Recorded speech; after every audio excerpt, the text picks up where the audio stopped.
to start all the video equipment too. They give you extra drugs today for this meeting? Yeah. Okay. So, we may not want to talk about that. No, until just now. After all, we are a port of entry. Jones already this morning. Especially for canoe. It might have been the reason I didn't tell you. I didn't want you to show up for the operating. What the heck's that, huh? Oh, I get it now. Some of the euphemisms. Yeah, it's a good one. Everybody open? We're going to open the meeting February 10th at 2 o'clock at the Facilities Committee. And I know we need to move along because we have some agenda items that are supposed to go on today's board meeting. So we want to get started with our agenda items? Certainly. Page 2 of your packet is an item we talked about last time. It's approval of agreement with National Grid. Specifically, the question was who would provide the maintenance on this underground structure. The answer to that question was asked, and the response was it is National Grid's responsibility. So with that answer, if you're agreeable, we can move that to the full board for. I think that's probably a good idea. Should we make a motion to move it to the full board? Yes. You want to make the motion, Sam? Yeah, I'd second it. Motion. All in favor? Aye. Any opposed? Aye. Item 1D is approval of the contract award, Marine Terminal Security Services, Marine Terminal Security Project. On page 7 of your packet, I'd like to refer to page 7 and 8, and as we go through, I'll bounce back and forth between the two. Basically, what we did here is we received the bids for the general contractor and electrical phases of the Marine Terminal Security Project. The bid results are there that you see before you. Titan Development came in for the base bid, alternate 1 and alternate 3 totaling $111,000. Danco came in at base bid, alternate 1, alternate 3 at a total of $125,000. On the brief description of what the alternates were, alternate 1s for fence replacement, alternate 3 was exit gate work. On the electrical side of the house, the base bid plus alternate 2 for Collins Hammond came in at a total of $138,400. Excuse me. On page 8, this is where I'll bounce back and forth here. Option 2 that you see there, option 2 came in at $300,000. It says $301 in your package, should say $300,000 was at budget. The base bid total $176,800. Alternates on the general contractor, alternate 1 and 3. Alternate 2 on the electrical side, total $72,600. And then the contingencies and the fees remain unchanged for the project, totaling $300,000. So the only thing we had to forgo was the generator. Yes. Good. Now we're going to be looking to get the generator at a later time. Yeah, that's on a future. It's kind of, we've got our list of priorities, and with that, we'll just put that on for when we're doing for next round of funding down there. Wade and I have talked about that. He's aware of that. There is just on that topic, briefly, there's a 100% funded port security grant program coming out. Deadline is February 18th. We will be submitting for items that fell off this contract, along with additional items, car checks perhaps for the port access road, and also we'll be working with the city of Ogdensburg on a couple pieces of equipment they're looking for as well. Well, depending on how fast we act on that emergency generator work, though, at least we have an idea of how much to budget for, between $37,000 and that's a real good $46,000. We've got a kind of a backup plan should we need to use the generator. We have generators down there that it takes a little while. It's not automatic. Right. We could do it. And this would have just rolled over and been seamless. Exactly. Right. Yeah. Good. Is that generator capable of running our whole authority down there at the port? I mean, would it light up everything we need to light up? We had a ship in there. No, that one wouldn't do the lighting, Fred, with that, because there's quite a draw on that. We could size it for that and no, that would just basically allow us to run all the basics in an emergency. And that's this alternate 4 would have been for everything but lighting basic. Yes, that's correct. So looking into the future, though, we could probably look at to have a bigger generator to... Well, if there's a grant available, right? Yeah, we could do the grant available. Yeah. Yeah. Because I just wondering, I know the ships have their own lighting and everything, but... Okay. Do you want to make a motion to put this on today's agenda? Do I have a motion? I want to make a motion for that. I will second that. Thank you. All in favor, aye? Aye. Any opposed? Okay. Item 2A is approval of thank you. Item 2A is approval of the purchase of a Bobcat skid steer loader over on page 31 of the document. Steve, do you want to walk us through that? Yeah, we budgeted for this year's budget a skid steer loader, and we used that quite a bit during the windmill project. We used it in November, and December, and January to actually the sweeper option. We rented it for use? Excuse me? You rented it for use at the time? Yeah, we rented it and basically passed the costs on to the windmill project. And we were able to sweep off all the barges to keep things working there. And then we used the snow bucket just for that. We also rented one early in the year before the windmill project came, and we really swept all the grain, and we cleaned up all the buildings to get rid of the dust and grain. And we were able to store the turf, or what was it, there was one part there, the component there that needed to be covered, and we used building 8 for that, so that was allowed there. And then excuse me? Yeah, the power packs, thanks, John. We stored 64 power packs in it, but we had to clean the building up real well, so it helped us there. Every year we have to clean all the sand off the runway. Well, generally, it's tough to pick all that up. It's all kind of swept in a windrow, and a lot of times it's building up on the sides.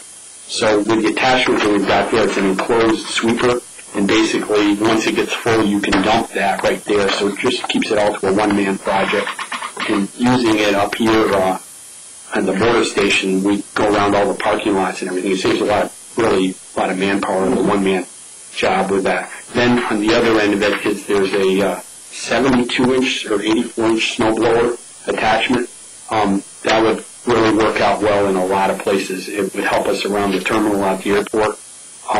Up here at the border station where you approach the lanes, a lot of that's just, we've got a snowblower on a John Deere, but it just doesn't have the oomph to get everything out of the way so we can plow it away. And then can you use the industrial park? Yeah, exactly. Yeah, behind the buildings, basically to get everything. So we license it and all that. Yeah, and it has a heated cab, so it almost would be a year-round utilization of the machine. Okay. Then we would have the ability to get future attachments. There's some heavy-duty kind of brush hog attachments and things like that. I did look into possibly making there's a forklift attachment with that, but the added to move up or anything with that, we don't gain a lot of capacity. Fred, I know we talked about that.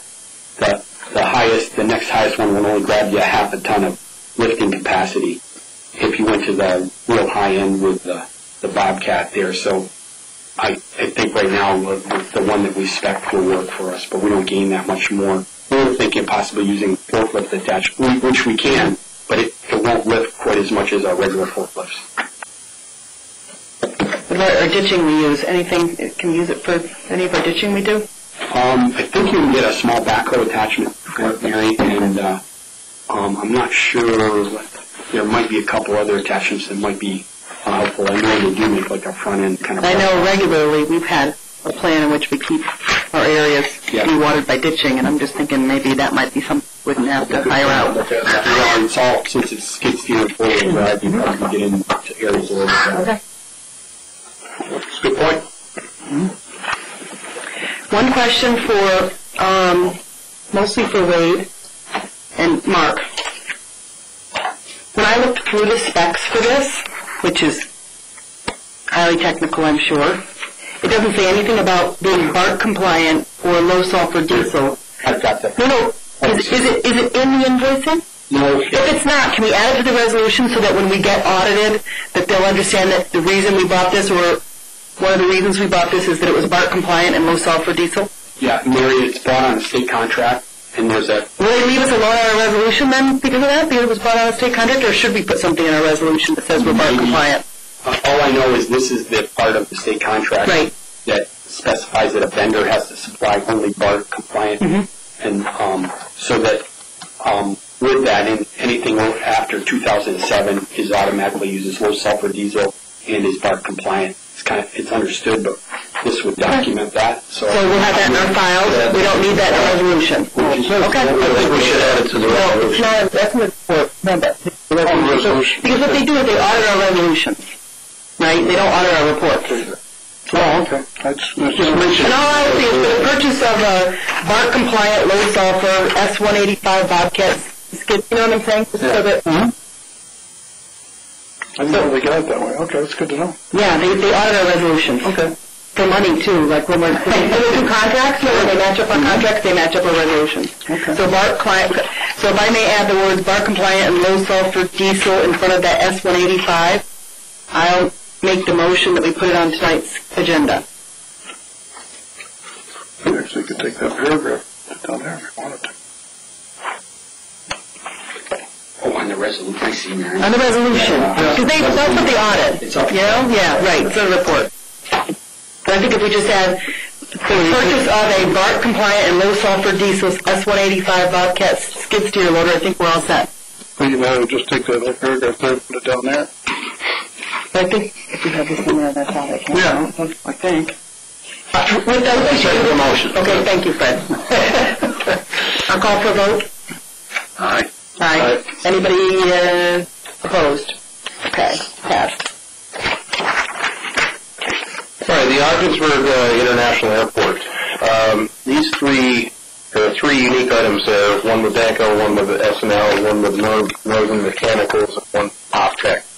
And the process that's, as part of the process to close out the project, there needs to be change orders for both increases and decreases throughout the project.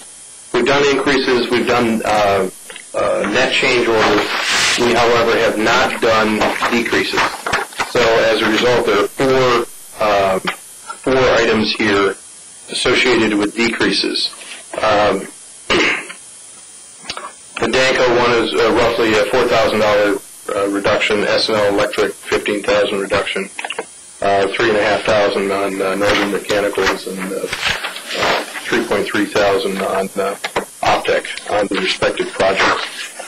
So I'd like to go through and just kind of take these in turn. The first one's on page 41 of your packet. Can I stop you for 1 second, Louis? Sure. These have been updated by Tisha? The first two. Yes, want to make copies of these? Well, we put them in our packets for tonight as opposed to this. But what are the differences? They look like the same numbers. They're the same numbers, but there is one important change. And the change, we probably should read it right into the record here. The additional paragraph, it should be noted that board resolutions were approved on May 14th, 2009 and September 1st, 2009, approving execution of the change order based on estimated amounts known at that time.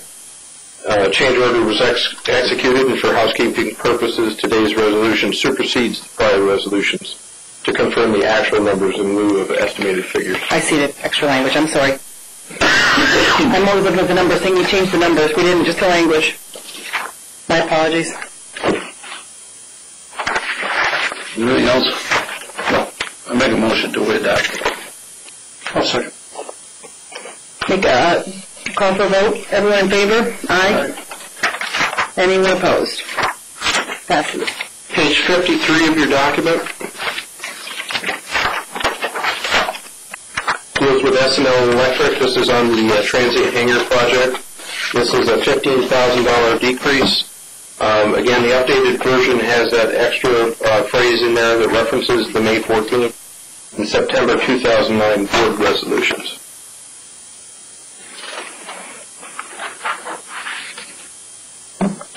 I'll make the motion.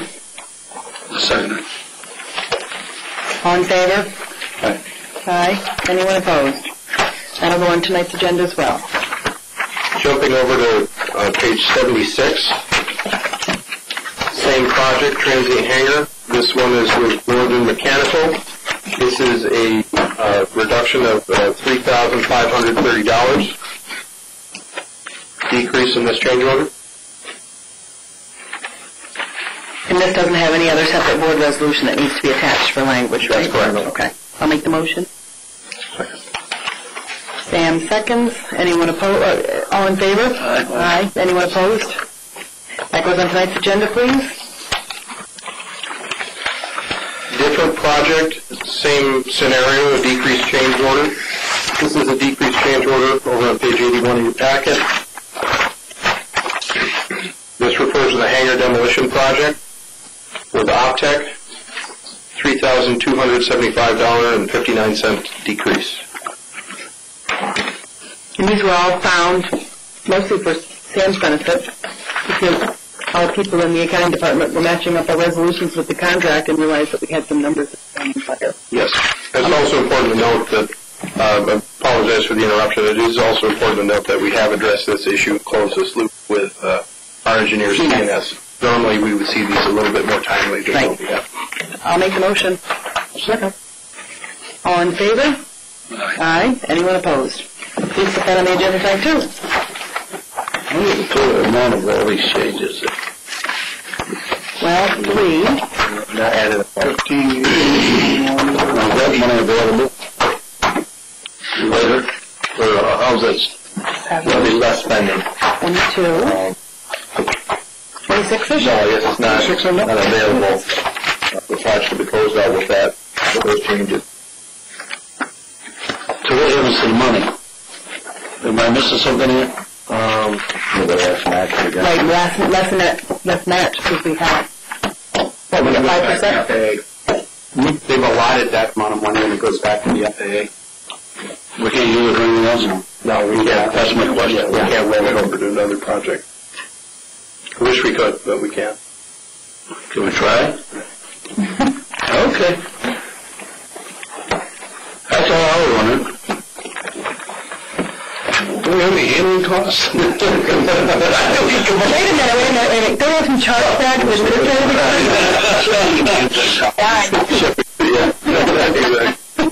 There is a brief need for executive session. For our facilities committee meeting? For Can you tell us what for? Yes, it would fall under the heading of contract negotiations. Okay. Any motion for that, please? I'll make that motion. Second? Second. All in favor? Aye. Aye. Okay, we're in executive session. Will you turn off the recording equipment, I guess, right?